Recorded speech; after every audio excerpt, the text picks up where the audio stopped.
Bizler üç kardeşler. Hoş gelmişsiniz.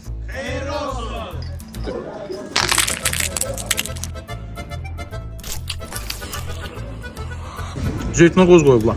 Gördüm. Ne dedi? Sonra istəyirəm. Nereden sevdin nerede? Çokluk patlıcan. Özüm orada olmasam da yüreğim sizlendi. Ne terbiye biçir ya kadar. Hoppa. Kaldı kesin.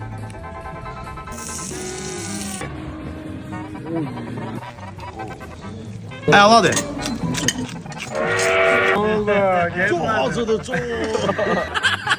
Ne yiyirsən, hər şeydən manqal iyi gəlir. Belə köz iyi var. Müsibət bir şeydir. Yarı Lənkəranlı olmağın buradan görsən de. Sen orayla. Yemem. Ətindən qoya şabazını yiyir. Böleceğim mi?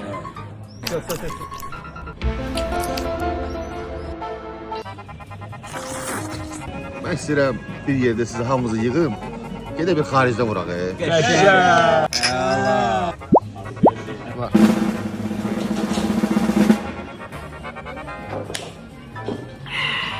Bili neterdi?